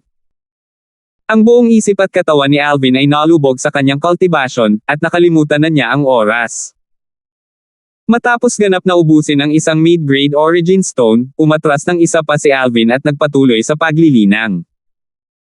Kasabay ng tulong ng wind concept fragment, ang kanyang cultivation at wind concept ay sumulong sa napakabilis na bilis. Sa panahong ito, paminsan-minsan ay nakakaramdam ng gutom si Alvin at aalis sa kanyang silid para kumain, samantalang si Zoe ay nag-o-order ng mga delicacy na espesyal na inihanda para sa kanya sa bawat pagkakataon. Kapag ang isang tao ay nakakultivate sa isang antas na tulad ni Alvin sa ngayon, ang isa ay nakakamit ng inedia, isa, sa isang tiyak na lawak, at ang isa ay makakain lamang pagkatapos ng medyo matagal na panahon nang hindi naaapektuhan ang katawan kahit kaunti. Sa kanyang paglilinang, nakalimutan ni Alvin ang oras. Matapos lumipas ang hindi kilalang tagal, nagising si Alvin mula sa kanyang paglilinang. Nawala na ang isa pang mid-grade origin stone. Habang tinitingnan niya ang bato na nawala ng pinagmulang enerhiya ng langit at lupa na tila malabo at walang sigla sa kanyang kamay, umiling si Alvin at casual na itinapon ang bato sa isang tabi. Kasunod nito, isa pang mid-grade origin stone ang lumitaw sa kanyang kamay. Nang magplano si Alvin na ipagpatuloy ang paglilinang. "Kuya Alvin." Narinig ni Alvin ang isang alon ng tunog mula sa labas ng kanyang pinto. Ang boses na ito ay hindi pamilyar kay Alvin, at ito ay tiyak na boses ni Sandro. "Kuya Zhang, nakabalik ka na." Umalis si Alvin sa kanyang kama at binuksan ang pinto ng kwarto. "Kuya Zhang." Bahagyang ngumiti si Alvin kay Sandro. "Kuya Alvin, nakita ko na lahat ng materyales na gusto mo. Dito."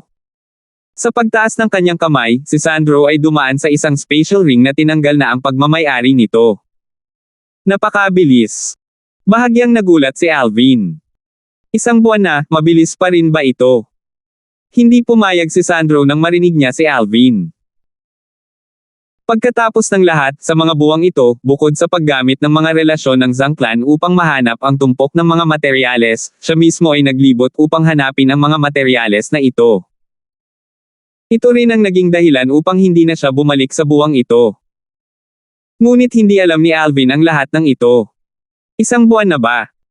Biglang naunawaan si Alvin, at hindi niya akalain na napakaraming araw na ang lumipas. Palagi siyang nakalubog sa kanyang kultibasyon at pakiramdam na halos 10 araw na lang ang lumipas mula nang siya ay dumating upang hanapin si Sandro noong araw na iyon. Matapos matanggap ang special ring sa kamay ni Sandro, tumingin si Alvin sa wine gourd bago ang baywang ni Sandro. Kuya Zhang, ibigay mo sa akin ang iyong spirit weapon wine gourd. Sige. Mabilis na tumango si Sandro bago inalis ang wine gourd at ipinasa kay Alvin. Kuya Alvin.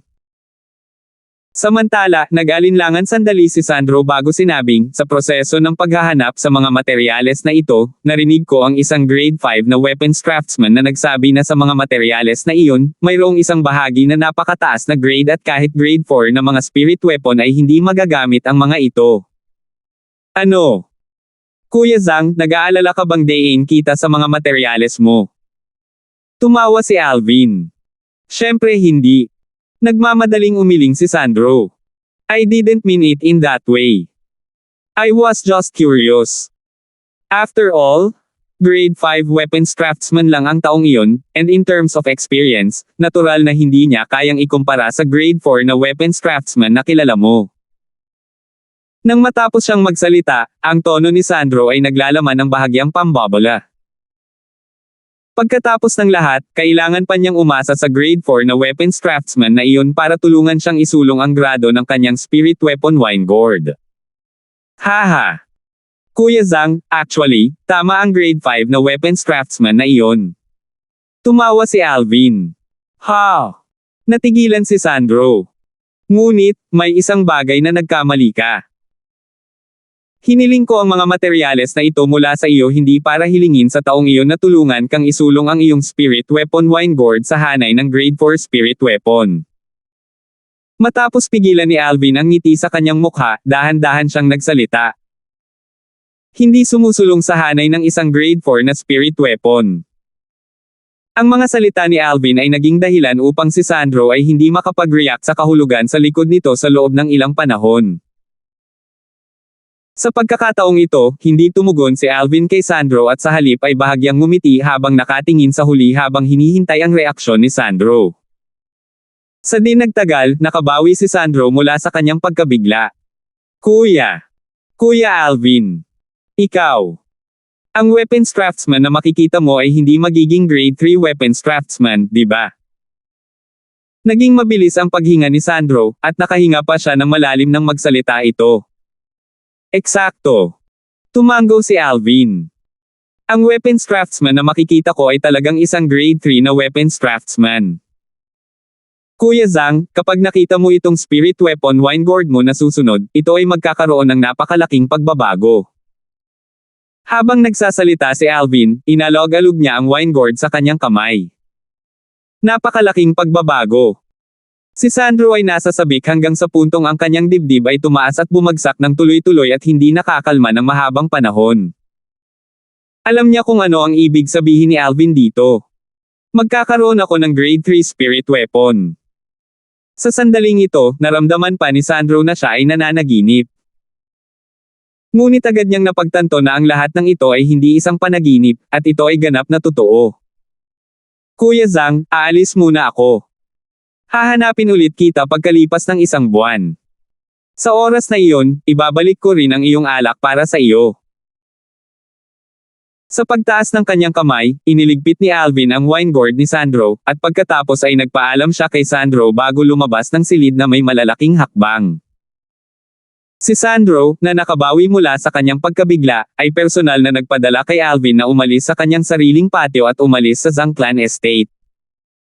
Kuya Zhang, hintayin mo lang ang pagbabalik ko. Sa pasukan sa Zhang Clan Estate, umiling si Alvin at ngumiti habang nakatingin kay Sandro na may halong pananabik sa kanyang mga mata bago tumalikod at umalis. Napabuga ng hangin si Sandro matapos niyang makita ang figure ni Alvin na nawala sa kanyang harapan, at pagkatapos ay tumalikod siya at bumalik sa Zangclan Estate. 642. Pagkatapos umalis ni Alvin sa Zangclan Estate, syempre hindi siya naghanap ng kahit anong grade 3 weapons craftsman. Not to mention na hindi niya kilala ang isang grade 3 weapons craftsman, kahit kilala niya, hindi niya hahanapin ang tao. Pagkatapos ng lahat, siya mismo ay isang grade 3 weapons craftsman. Gamit ang grade 3 weapon flame na kinokontrol niya ngayon, ganap na niyang napino ang grade 3 spirit weapon mismo. Sa pag-asa sa panghabang buhay na halaga ng karanasan sa pagpipino ng mga armas ng Rebirth Martial Emperor, nagawa niyang pinuhin ang grade 3 spirit weapons na mas namumukod tangi kaysa sa mga napino ng ordinaryong grade 3 na mga manggagawa ng armas. Sa lalong madaling panahon, nakahanap si Alvin ng isang na matutuluyan. Ang unang bagay na ginawa niya pagkapasok sa kanyang silid ay ang kunin ang spatial ring na ibinigay ni Sandro sa kanya kanina at bawiin ang tumpok ng mga materyales sa loob nito. Ang mga materyales na ito ay tiyak na tambak ng mga materyales na hiniling niya kay Sandro na ihanda. Pagbutihin ko muna ang grado ng kaldero. Hindi naiinip na sinimula ni Alvin na tulungan si Sandro na pahusayin ang grado ng spirit weapon wine gourd, at sa halip ay kinuha niya ang sarili niyang grade 4 cauldron at isulong ang grado nito sa pamamagitan ng pagsasanib nito sa maliit na bahagi ng mga materyales. Sa palad ni Alvin, isang strand ng violet na apoy ang umiral, samantalang, sa paligid ng violet na apoy na ito, tila may isang layer ng tansong mga gilid na lumulutang. Violet Copper Weapon Flame. Ang apoy na tulad nito ay eksaktong grade 3 weapon flame. Pagkaraan ng maikling sandali, ang kaldero at tumpok ng mga materyales ay nag-transform sa mga pool ng likido sa ilalim ng paglamo ng weapon flame, at sila ay ipinamahagi sa buong paligid at lumutang sa himpapawid. Kasabay nito, ang mga kamay ni Alvin ay gumagalaw sa bilis na pabilis ng pabilis. Whoosh! Whoosh! Whoosh! Ang mga kamay ni Alvin ay mabilis hanggang sa limitasyon, at ang ilang mga after image ay maaaring bahagyang mapansin. Kung narito ang isang mataas na grade na weapons craftsman at nakita ang eksenang ito, tiyak na magugulat ang weapons craftsman. Dahil lamang sa nagsasagawa si Alvin ng isang napakakomplikadong diskarte sa pagpipino ng mga armas sa sandaling ito. Ang komplikadong pamamaraan ng pagpipino ng mga armas ay advanced at hindi maarak, at imposible para sa mga ordinaryong tao na makita ito. Maiisip na ang isang grade 3 na spirit weapon na pinino ng ganoong diskarte sa pagpipino ng mga armas ay tiyak na magiging napakahusay. Lumipas ang isang oras. Nagsimulang magsama ang mga pool ng likido sa isa. Lumipas ang 2 oras. Lumipas ang 3 oras. Lumipas ang buong 7 oras bago tumigil at tumayo si Alvin. Kasabay nito, dahan-dahang bumaba mula sa himpapawid ang isang kaldero na kumikislap na may maliwanag na tansong kinang. Whoosh! Sa pagtaas ng kanyang kamay, madaling nasalo ni Alvin ang kaldero. Grade 3 Spirit Weapon Cauldron. Nakangiti si Alvin habang nakatingin sa kaldero sa kanyang kamay. Sa kanyang hawak na kalderong ito, nangangahulugan din ito na mula ngayon, kailangan na lamang niya ng sapat na materyales bago makapagpino ng grade 3 na spirit weapon o medicinal pill. Pagkatapos niyang iligpit ang kaldero, hindi naiinip na ipinagpatuloy ni Alvin ang pagpino sa wine gourd ni Sandro, at sa halip ay tumayo siya sa harap ng bintana at binuksan ito. Samantala, napansin ni Alvin na ang abot tanaw ay natatakpan ng pulang liwanag ng paglubog ng araw, at halatang dapit hapon na. Hindi ko inaasahan na gumugol ako ng ganito katagal. Napaisip si Alvin sa kanyang sarili. Pagkatapos maligo, humiga si Alvin sa kanyang kama at nakatulog. Ang pagpino sa isang grade 3 na spirit weapon ay nangangailangan ng kanyang atensyon na matipon, at hindi siya maaaring maging tamad kahit kaunti. Kaya si Alvin ay kasalukuyang bahagyang pagod. Sa di nagtagal, nakatulog si Alvin, at nakatulog siya hanggang sa natural siyang nagising. Pagkatapos niyang magising, napansin ni Alvin na hapon na sa susunod na araw. Kasunod nito, diretso siyang bumaba mula sa kanyang kama at iniunat ang kanyang mga paa habang nagpapalabas siya ng isang makinang at maliwanag na ngiti. Matagal na akong walang ganoong kasarap na tulog. Pagkatapos niyang umalis sa inn at kumain sa isang malapit na restaurant, bumalik si Alvin sa kanyang silid at sinimulang pinuhin ang ikalawang baitang tatlong espiritong sandata. Bago niya simulan ang pagpino nito, binawi niya ang spirit weapon wine gourd ni Sandro. Ang wine gourd na ito ay isa ng grade 5 spirit weapon, at ang dapat gawin ngayon ni Alvin ay i-upgrade ito sa ranggo ng grade 3 spirit weapon. Ang ganitong uri ng espesyal na sandata ng espiritu ay higit na mahirap kaysa sa ordinaryong mga sandata ng espiritu tulad ng mga espada at saber. Maging ang mga materyales na kailangan ay may iba't ibang uri. Umiling si Alvin habang nakatingin sa wine gourd sa kanyang kamay. Sa ganang kanya, ang ganitong uri ng spirit weapon wine gourd ay talagang bahagyang kumikislap na walang sangkap. Ang mga materyales na kinakailangan upang pinuhin ang isang espiritong sandata na tulad nito ay sapat na para sa kanya upang pinuhin ang maraming espiritong mga espada at mga espiritong saber ng parehong grado. Sa pagtaas ng kanyang kamay, muling nag-alab ang violet copper weapon flame sa kanyang palad. Sa lalong madaling panahon, ang spirit weapon wine gourd ay nag-transform sa isang pool ng likido sa kanyang palad, para sa iba pang mga materyales na kailangan niyang gamitin, lahat ng mga ito ay naging mga pool ng likido sa ilalim din ng weapon flame. Ang kamay ni Alvin ay walang tigil na gumagalaw habang ang kanyang napakalalim na diskarte sa pagpipino ng mga armas ay muling lumitaw. Sa kasalukuyan, sa pamamagitan ng kanyang mga kamay, si Alvin ay tila nagbagong anyo sa 1,000 kamay na Buddha, at ang bilis ng kanyang mga kamay sa pagsigawa ng pamamaraan ng pagpipino ng armas ay sapat na upang mabigla ang sinuman. Tahimik na lumipas ang oras. Bukod sa magagamit bilang isang kagamitan sa paghawak ng napakalaking dami ng alak, ang spirit weapon wine gourd ay isa ring mabigat na nakakasakit na spirit weapon sa parehong oras. Kaya kapag ito ay pino, ito ay mas mahirap kaysa sa kaldero mula noon. Si Alvin ay gumugol ng 7 oras ng oras upang pinuhin ang grade 3 cauldron, samantalang, ang grade 3 wine gourd na ito ay sa halip ay naubos ang buong 15 oras ng oras ni Alvin.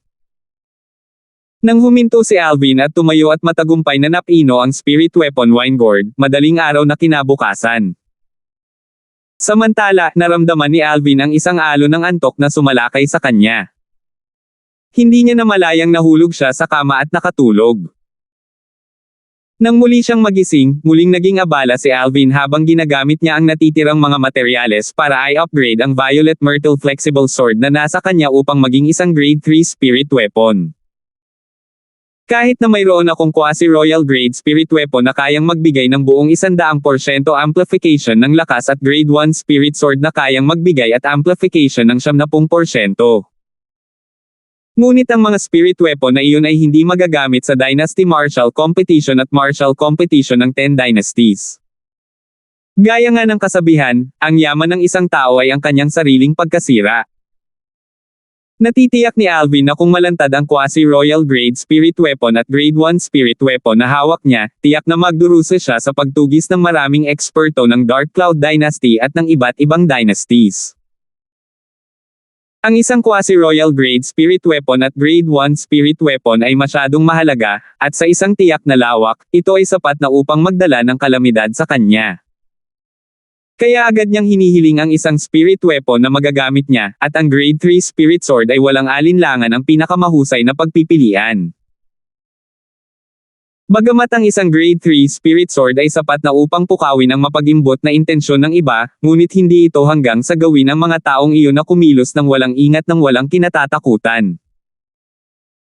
Pagkatapos ng lahat, sa loob ng teritoryo ng iba't ibang dynasties, ang isang grade 3 spirit weapon ay kumakatawan sa isang grade 3 weapons craftsman, at walang sinuman ang maglalakas loob na saktan ang gayong pag-iral, samantalang, ang grade 1 spirit sword at quasi-royal grade spirit sword ay iba sa grade 3 na spirit weapon. Ang isang espiritong sandata ng antas na iyon ay sapat na upang gawin ang sinumang eksperto sa iba't ibang mga dinastiya sa panganib para dito.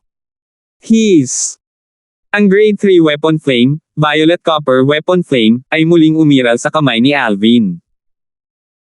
Kasabay nito, ipinagpatuloy niya ang pagpino sa ikatlong baitang tatlong espiritong sandata. Ang grade 3 na spirit weapon na ito ay magiging spirit sword. Ang isang grade D spirit sword ay mas madaling pinuhin kaysa sa wine gourd, at si Alvin ay gumugol lamang ng 10 oras upang matagumpay na pinuhin ito. Tapos na. Makalipas ang 10 oras, huminto si Alvin at tumingin sa 3 talampakang haba ng talim sa kanyang kamay na may nasisiyahang ekspresyon. Ang Violet Myrtle Flexible Sword na na-upgrade upang maging isang grade 3 na spirit weapon ay tila may isang layer ng malabong violet na ningning sa paligid, at ito ay mukhang napakabihirang. Hayaan mo akong subukan ito. Sa isang pag-iisip sa kanyang puso, ang origin energy sa katawan ni Alvin ay nagngangalit. Whoosh! Kasabay nito, ang enerhiya ng langit at lupa ay umiikot sa itaas ni Alvin, at sa huli, ito ay nagtagpo sa maraming parang buhay na sinaunang may sungay na mga silhouette ng dragon na nakapulupot mula sa langit. Isang kabuuan ng 7 sinaunang may sungay na mga silhouette ng dragon. Kasama ang origin energy ni Alvin na nagsasama sa Violet Myrtle Flexible Sword. Ang Violet Myrtle Flexible Sword ay agad na naging tuwid, at kasabay nito, isa pang 4 na sinaunang may sungay na dragon silhouette at 9,000 sinaunang mammoth silhouette ang lumitaw sa gilid ng 7 sinaunang may sungay na dragon silhouette na nasa itaas na ng Alvin. Ang 9,000 sinaunang mammoth na silhouette ay nakapalibot sa 11 sinaunang may sungay na dragon silhouette sa gitna na parang mga bituin na kumikislap sa paligid ng buwan. Not bad. A 70% amplification. Napangiti ang mga sulok ng bibig ni Alvin, at labis siyang nasisiyahan sa resultang ito. Kahit na na-upgrade ko ang spirit weapon wine gourd ni Big Brother Zhang sa ranks ng grade 3 spirit weapon kanina, hindi ko ito sinubukan. Dapat itong makapagpalakas ng lakas ng 70%, di ba? Dala ang pusong puno ng kuryosidad, binawi ni Alvin ang spirit weapon gourd. Kasama ang kanyang origin energy na sumasailalim sa spirit weapon gourd sa kanyang kamay. Whoosh! Mabilis na napansin ni Alvin na mayroon talagang 4 na sinaunang horned dragon silhouette at 9,000 sinaunang mammoth silhouette sa kalangitan sa itaas niya. Tulad ng aking Violet Myrtle Flexible Sword, nakakapagbigay ito ng amplification na 70%. Napangiti si Alvin bilang kasiyahan. Nanatili si Alvin ng 1 buong buwan sa inn at bahagyang isulong ang kanyang cultivation at wind concept bago umalis sa inn. Pagkaalis niya, diretsong tinungo ni Alvin ang Zangclan Estate. Young Master Alvin. Kararating lang ni Alvin sa pasukan ng Zangclan Estate nang tumayo ang isang Zangclan guard at yumuko ng magalang kay Alvin. Young Master Alvin. Agad, ang natitirang mga gwardya ay nagmamadaling yumuko kay Alvin. Kilala mo ako. Tumingin si Alvin sa guard na nangunguna na may pagtataka. Malinaw niyang naalala na 1 buwan na ang nakalipas nang dumating siya sa Zangclan Estate sa unang pagkakataon, ang taong ito ay hindi kabilang sa mga gwardya ng Zangclan na nakatayong nagbabantay sa pasukan. Young Master Alvin, maaaring hindi mo ako kilala. Ngunit 2 buwan na ang nakalipas, nakita kita sa man-made lake ng ating Zangclan. Nagmamadaling nagsalita ang gwardya ng Zangclan. Puno ng paggalang ang kanyang mukha. Alam niya na bagamat mukhang napakabata nitong nakadamit na violet na binata, ngunit siya ay mabuting kaibigan ng panganay na young master ng kanilang Zangclan. Kaya ganyan. Biglang naunawaan si Alvin.